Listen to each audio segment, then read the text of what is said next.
Quelques conseils pour la fiche d'exercice concernant l'objectif 29.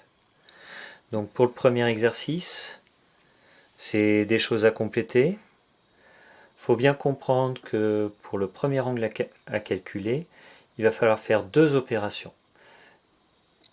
Très guidées, c'est-à-dire une addition suivie d'une soustraction pour trouver la valeur de l'angle. Donc pour ça, vous référez à la figure et vous faites bien attention au fait qu'on vous dit que les points B, A et C sont alignés.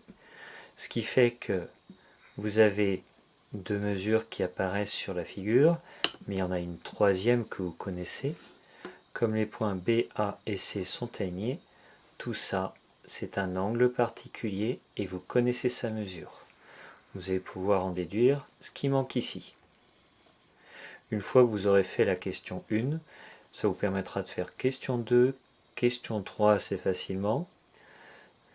Pour les deux questions qui viennent, il y a un ou, parce qu'on peut faire soit une addition qui nous permet d'obtenir le résultat, soit une soustraction qui nous permet d'obtenir le même résultat. Ce n'est pas une obligation de trouver les deux opérations, mais si vous les trouvez, j'ai envie de dire, c'est encore mieux. Pour le deuxième exercice, on est sur le même procédé.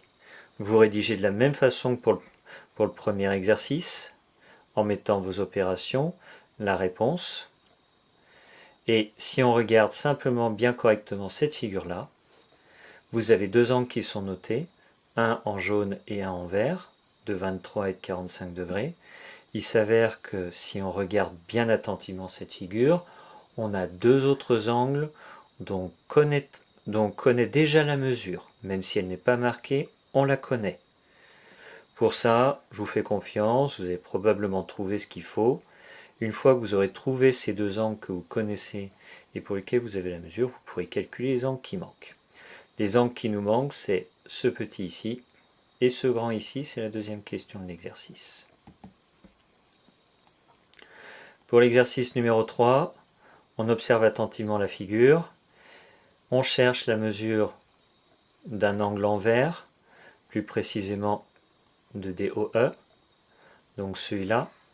Il s'avère que, vu le codage, les deux angles verts sont égaux.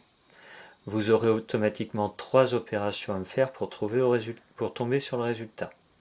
Vous marquez bien vos trois opérations, vous marquez votre petite conclusion, donc l'angle DOE est égal à tant. Pour le dernier exercice, on vous demande de vérifier si F, I et L sont bien alignés.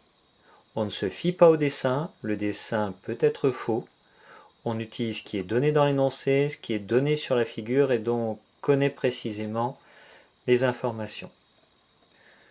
Pour ça, pas de conseils supplémentaires, je vous laisserai faire.